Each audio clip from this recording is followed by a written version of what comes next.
Welcome everyone back from getting your lunch. You're going to have a working lunch again, and our next speaker will be virtual. And the next speaker I have to introduce is Dr. Shirish Gadgeel. He's the medical oncologist at Henry Ford Health. Welcome.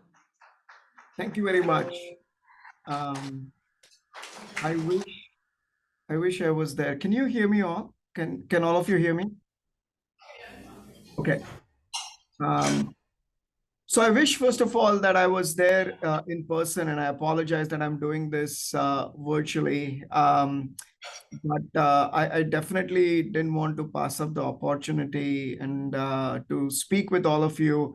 And when they allowed me to do this virtually, I just wanted to do this. And I'm really grateful for the LiveLung folks to, first of all, invite me and then to allow me to do this virtually. You've had some amazing speakers. I caught the last part of the previous presentation. And I'll be honest with you, I'm not sure that I'm going to be able to tell you a whole lot more than what you've already heard. But what I've tried to do, and I know I have only half an hour, I'm going to do my best to cover a few things that commonly come up in talking to small cell lung cancer patients and provide sort of my perspective. So I don't know that I'm necessarily presenting a lot of new data, but kind of providing my perspective on what you probably already know and issues that come up, particularly in the initial visits. And then hopefully we'll have some time for question and answer. So I'm going to try and share my screen.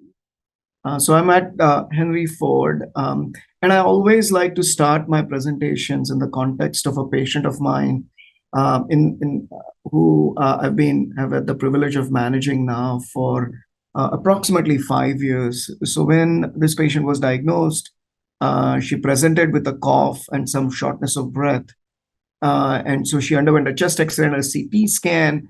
And this was a portion of her tumor. As you can probably see, there are these lymph nodes that are enlarged. You don't see the main mass that was in the left lung.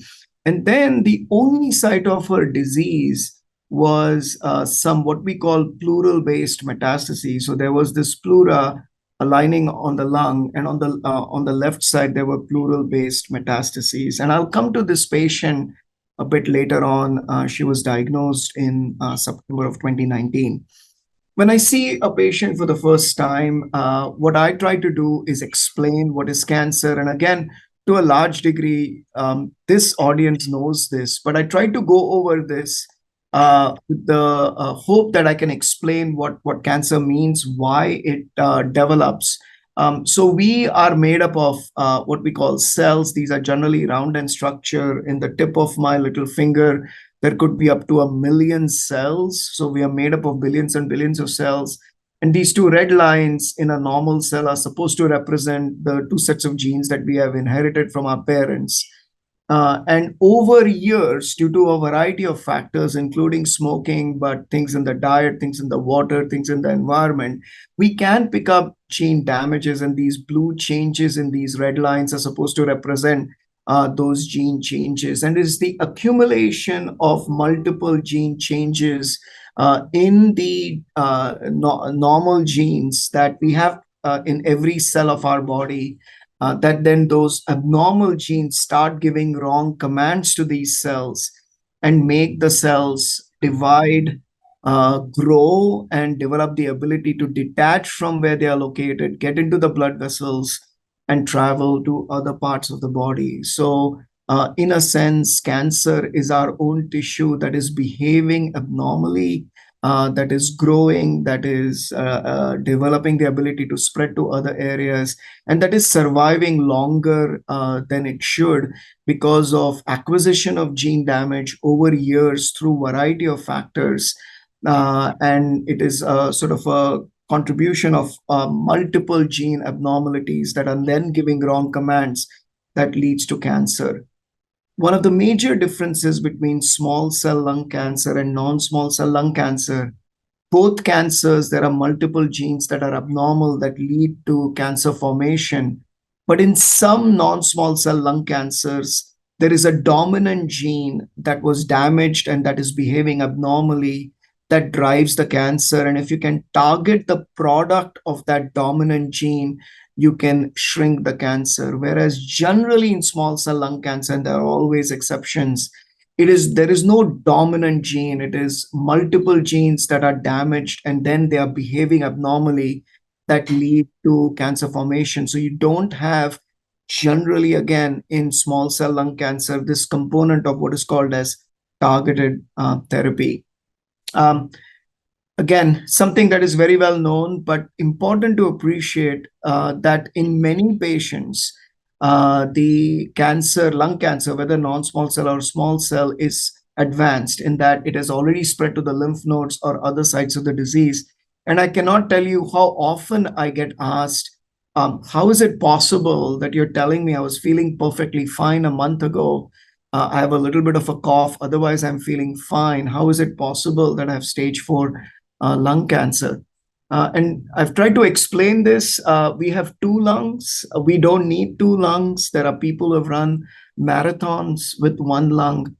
So you could have something growing in 1 lung, but the rest of that same lung and the other lung can compensate. So you're not going to have any breathing issues as a tumor is growing. And then one of the other factors that contributes sometimes to the cancer being diagnosed in an advanced stage is that we don't have pain nerve fibers in our lungs. And that's because our lungs move, because we breathe in and out. And so you could have a mass growing in the lung and you're not going to perceive it because there are no pain fibers. And it is not uncommon that only when it has metastasized to another area that we become aware of the diagnosis of lung cancer. There are any site in the body lung cancer can metastasize to, but when it comes to both small cell and non-small cell lung cancer, these are the common sites: lung, adrenals, liver, bones, brain, and something called as the pleura, which is the lining around the lung. And so if somebody has a lung cancer that has spread but has a kidney mass, you can't automatically assume it to be lung cancer. Can lung cancer spread to the kidneys? Yes, but there are times when you see an unusual site, you try to biopsy to be certain that it is a metastasis from lung cancer. And this is true about both small cell and non-small cell lung cancer. In sort of conjunction with that, if you had a metastasis, if you had an abnormality in the adrenal glands that sit on the top of our kidneys, kind of in this area, we don't always have to biopsy to prove metastasis. So there are certain areas where lung cancer has a greater propensity to spread to, so technically it can metastasize to any area. These are the common studies that we do for staging of small cell lung cancer. It is very well known in small cell lung cancer. To a large degree, we have 2 stages, limited stage and extensive stage. So we all talk about 4 stages of lung cancer, and it is true also for small cell lung cancer. But the reason we talk about limited stage and extensive stage is because when we see small cell lung cancer, and it could be just a single mass in the lung, we assume that it has already metastasized to some other parts of the body. It's just that we can't see, it is not yet big enough to be seen on scans in the other parts of the body. And how do we know this? Interestingly, we know that the tendency of small cell lung cancer to metastasize very early on. So if you had the same size non-small cell lung cancer, there's a good chance that the lung cancer has not metastasized. And this was learned from autopsy studies done in the 60s when patients had undergone lung cancer surgery and they died from another cause within a short period of time. And in small cell lung cancer, they would see that it had metastasized to other parts of the body already. So the issue really is the cancer, can we see it in other areas? And if we can't see it in other areas, we assume it has gone somewhere else. So the patient does need a treatment that goes everywhere else. But in that situation, doing local treatment such as radiation and in some cases surgery provides added benefit. So the reason why you have only 2 stages limited stage and extensive stage. From a practical point of view, there are 4 stages, but from a practical point of view, is because we assume whenever we see small cell lung cancer that it has already metastasized. And the question really is, do we do local treatment or not? And that is only done essentially in limited stage small cell lung cancer. This group is very well familiar. The major change in management of small cell lung cancer is the addition of immunotherapy in extensive stage small cell lung cancer patients. A very simple cartoon to explain what is PD-1 and PD-L1 inhibitors. Our immune cells can attack our cancer cells, but the cancer cells fend off the immune cells by this PD-L1 molecule that binds to PD-1 on the immune cells. And what the current drugs are doing are blocking that interaction between the PD-L1 on the cancer cell with the PD-1 on the immune cell. And now the immune cell can attack the cancer cell. The reason we have PD-L1 and PD-1 normally in our tissue is that we want to control the immune response. We don't want our immune cells going and attacking normal tissues. So PD-L1 usually is present in our body in normal tissues. And that's how we kind of, it's a controlled fire. Any immune response is a controlled fire. And it's a way to turn off or turn down the fire. But the cancers kind of hijack that normal immune control to block off the immune response, and the immune cells cannot act against cancer cells. And by using these drugs, we activate the immune cells and kill the cancer cells. What is important to note, and I'm sure that this has been shown before, is that if you look at the survival curves, initially they're about the same because in both arms you're getting chemotherapy. It is a minority of patients that derive this sustained benefit with the addition of immunotherapy that we generally don't see with chemotherapy alone. And so what is important to note is that the benefit with addition of immunotherapy to chemotherapy as of now is modest. When I say as of now, with the currently available drugs. And that is because the benefit based on what we are seeing from the data is highly limited, limited to a relatively small proportion of patients. But in those patients, the benefit is sustained. And so you see that, a proportion of patients deriving a long-term benefit. So if you look at the overall group, the benefit is very modest. It's a minority population that derives that sustained benefit. And you have now 2 drugs, and it is better represented here, where with in patients who got durvalumab, you almost have a flattening of the curve.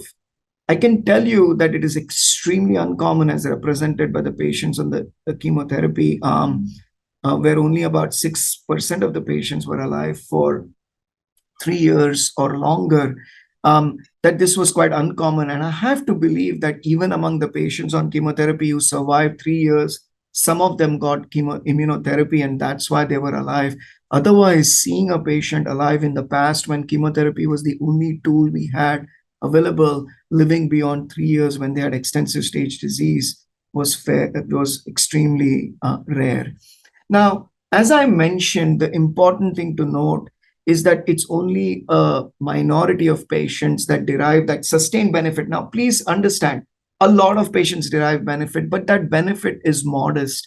There's a minority of population that derives that sustained benefit. And so there's a desire to figure out who are the patients, particularly if you could do that ahead of time, who are the patients who are going to derive that sustained benefit. There's a lot of data regarding genomics of small cell lung cancer. And based on that, small cell lung cancer is getting sort of divided into 4 different subtypes. And I'm sure this group is very well aware. This work has been primarily done at MD Anderson and Memorial Sloan Kettering.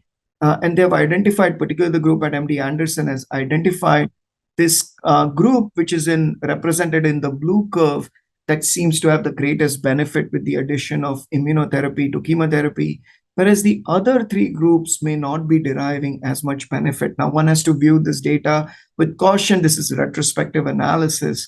but there's a lot of interest in trying to understand who are the patients who derive that sustained benefit. And now we are moving the immunotherapy from extensive stage patients who already had metastatic disease to earlier stages of small cell lung cancer. This study conducted in the US has already completed. We are hoping maybe even this year we may learn results. So right now, for patients who don't have stage 4 disease, we do chemotherapy and radiation. And right now, we are not including immunotherapy. Immunotherapy added to chemotherapy is restricted to extensive stage small cell lung cancer patients. There are several drugs that can be used after patients progress on initial chemotherapy and immunotherapy. One of them is lurbinectedin. Now, I don't have a slide on this. I am going to mention that if a patient, after you complete the initial chemotherapy, are on immunotherapy, and they stay on immunotherapy for a long period of time, usually something more than 4 or 5 months without any progression, and then have progression, I will use commonly the initial chemotherapy, but I tend to continue the immunotherapy when I add back the initial chemotherapy, the platinum etoposide. That's not a common practice. I feel that there's just such a small proportion of patients who have benefit for more than 5-6 months or after initial chemotherapy, that I suspect those are the patients that are deriving benefit from the addition of immunotherapy. And so when I reintroduce that initial chemotherapy, I will continue reintroduce the initial chemotherapy. I will continue the immunotherapy, though that's not a standard. And it is only after patients have got a second try, if they had that sustained benefit of immunotherapy, I'll go to agents such as lurbinectedin. But important to note, there are several agents that can be considered, particularly in patients with brain mets. A drug called Temodar or temozolomide, which is orally given, does have side effects, but can work very well in brain metastases. So where do we go from here? And I'm only going to talk about a couple of drugs. One of the things that has become very important is understanding the anti-tumor immune response. And there are various stages of anti-tumor immune response. And the cancer's ability to block anti-tumor immune response can differ from one patient's cancer to another patient's cancer. And if we have a better understanding of what is blocking the patient's immune system's ability to attack the cancer, what is it in Mr. Smith as opposed to Mr. Jones, if we can understand that, we can tailor immunotherapy such a way to activate that Mr. Jones' immune system in a particular way and Mr. Smith's immune system in a different way to attack cancer. And just as an example of that, normally when immune system recognizes the cancer, any antigen, whether it's infection or cancer, it does so usually in what is called as MHC restricted. And this is going to be hard for me to explain, and I can go over this in the question answer session. It's usually what is called as MHC restricted. So the immune cell recognizes an antigen on the infection or cancer, but it does so in the context of what is called as MHC molecules that are present on the infection or on the cancer cell. And that can limit, and what cancers do, particularly small cell lung cancer, not every patient small cell lung cancer, but many patients small cell lung cancer, it just doesn't express MHC molecules. And so what happens is that even though there are antigens present on the cancer cells that the immune cells can identify and should be able to launch an attack, but because the cancer is not expressing the MHC molecules, presence of the antigen doesn't generate an immune response. Hope I didn't get too technical, but this happens more than in small cell lung cancer, more than non-small cell lung cancer. And that's why drugs like tarlatamab, which I'm sure you've heard of, what it is doing is that it is binding to, the drug is binding to this antigen present on small cell lung cancer called DLL3. and it binds to this CD3 on the immune cells, which activate the immune cells. So you no longer require this MHC expression on the small cell lung cancer for the immune cells to get activated. So it was a way to overcome the cancer's ability to block anti-tumor immune response. This drug has shown, this is some of the recent updates. They looked at different doses. It appears 10 milligram dose is the most efficacious and is associated with less toxicity. And what is quite impressive, again, this is a single arm study, relatively small studies. I mean, 152 patients is quite a large study, but the median survival of 20 months in a patient population that has already gone through chemotherapy, multiple chemotherapies, is quite impressive. I think, again, we are going to try and have to develop biomarkers to understand which patients truly benefit from this drug. Now, this drug does have toxicities, and it has something called as a cytokine release syndrome. What happens is when you directly activate the immune cells secrete a lot of its weapons, so to say, into the bloodstream. And those weapons kind of can have effect on the body. It does so initially in the first few hours or few days of giving the drug. At the 10 milligram dose, this doesn't happen to the same extent, and usually it is mild. It is usually grade 1 or 2, and quite rarely, sometimes when they release these chemicals into the blood system, you can have some neurological side effects. But fortunately, at the dose that they are testing, the 10 milligram dose, the rate of these side effects is quite low, and this does require some patients to get admitted. Another class of drugs that is generating interest is something called as antibody drug conjugates, where you develop an antibody that targets a molecule, in this case B7H3, that is to a large degree exclusively present on cancer cells. And to this antibody is attached through a linker. This small line that you see is a linker that has a very potent chemical that can kill cancer cells.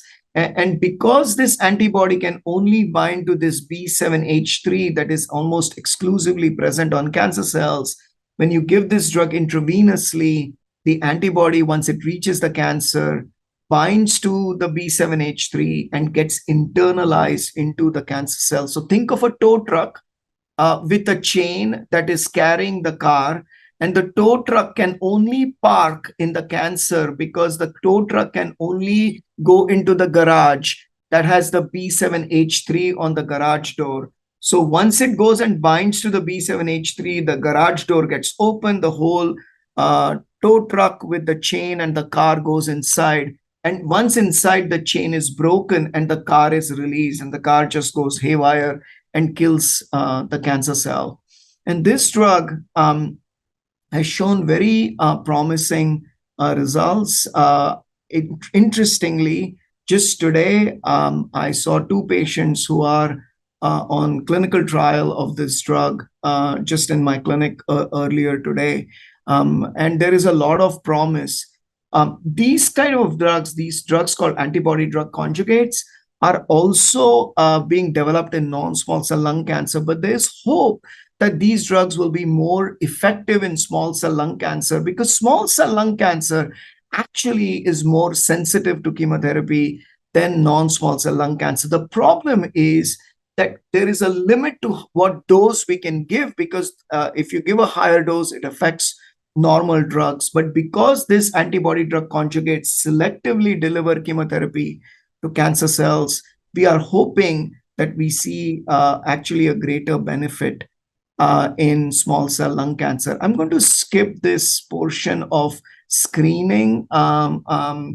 Just wanted to mention that there is blood-based cancer screening tests that are being developed, not ready for prime time, but a very interesting data. And I think that these tests are going to be combined with tests such as CT scans for lung cancer screening to be better. Right now, lung cancer screening doesn't detect small cell lung cancer that well as non-small cell lung cancer.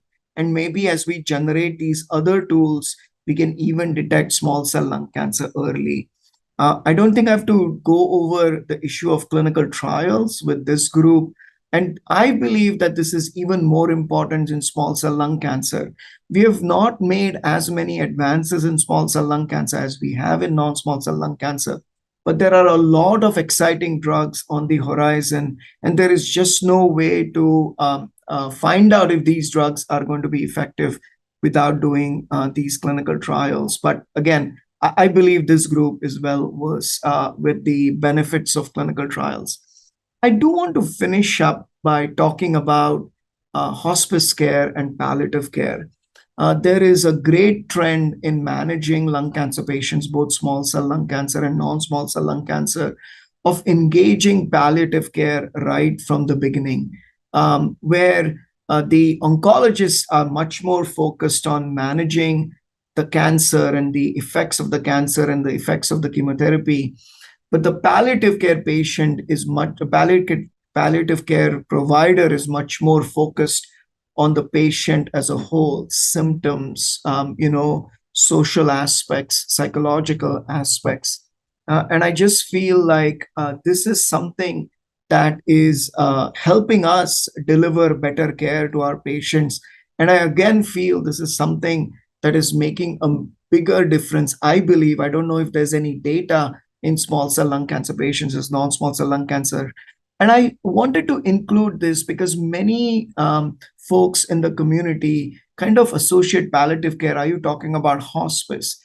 No, we're not talking about hospice. What we're talking about is ensuring that there's somebody helping the oncology team about managing the patient's symptoms, both physical, psychological, as well as other aspects of care, such as advanced directives and other sort of social aspects. So I just wanted to mention that. Two other things that commonly come up, nutrition and exercise. I do believe that certain diets on a long-term basis have a role in preventing cancer. But at the present time, there's no data that a particular diet helps us control advanced cancer better than not doing a proper, that particular diet. I think nutrition is very important to keep the body healthy so that the patient can tolerate the treatment well. And I do believe that exercise, and I should clarify what I mean by exercise, a certain activity is very essential. It is very hard for cancer patients. They're going through chemotherapy, they're going through radiation, we're giving them many different drugs such as pain medications. They're tired, and then to expect them to do activity, it can be challenging. But in many ways, to overcome that fatigue, maintaining activity is quite critical. So I wanted to finish up with this patient of mine that I evaluated for the first time in August of 2019. Because of those pleural mets, and yes, even though she was stage 4, the amount of tumor on her scans was relatively limited, and I can't say whether that was the reason that she has done so well. She started on chemoimmunotherapy, had wonderful response, but 5-6 months after treatment, she developed multiple brain metastases. A couple of brain metastases for which we did SRS radiation. And then she did well, so we did radiation to this tumor that was left behind after chemotherapy and radiation. And now she's just on immunotherapy. She's almost coming up to 5 years in September without any recurrence. She did develop colitis from the immunotherapy, but it is under control, and she's leading a very, what I consider a very, very great life. She does have some symptoms, but is doing extremely well. Why, in her case, when she presented, she had only these pleural-based metastases? Why did her cancer spread to the brain 5-6 months after diagnosis, or at least we detected it?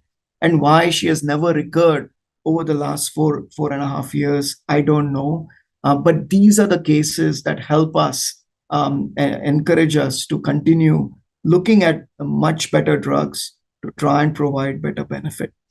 So I don't know that I've necessarily communicated anything you didn't already know, but just wanted to provide my perspective. But I would be happy to take any questions if you have any. Thank you. Thank you. I think we have time for at least one question. Anybody have a question? Okay, right here. Oh, hold on. It's going to sound like a dumb question, Doctor. I just want to know what DOR stands for in some of those graphs. Sorry, it's duration of response. By the way, I'll tell you, I've done a few of these patient forums. I've never heard a dumb question. In fact, I feel so dumb because you guys are so smart. You pick up things so well. There are times when I take a long time after a medical training. So no, none of your questions are ever dumb. DOR means duration of response. That is after you see shrinkage of the tumor with the treatment that you're doing. From the time that you first see it, how long does the cancer remain controlled is what is meant as a duration of response. It's a measure of how well the drug is working. And for your patient that you featured in your presentation, what is the care now? Are you just, is it follow-up CT scans, blood biopsies? What are you doing? So we are just doing CT scans and brain scans, but she's continuing on immunotherapy. And that's another issue that comes up in small cell lung cancer. So in non-small cell lung cancer, we stop after 2 years.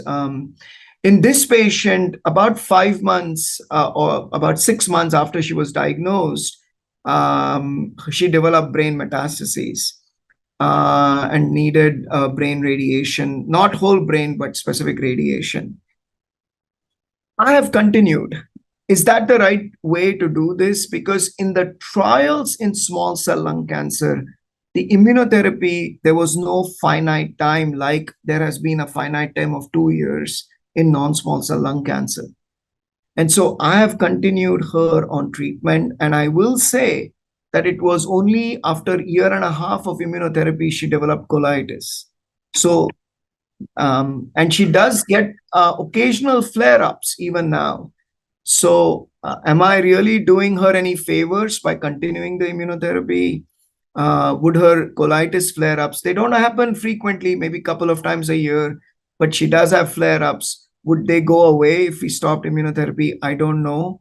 But I have continued, and I'm sure if some of the other experts you've met with during this meeting may feel that after 2 years you have to stop.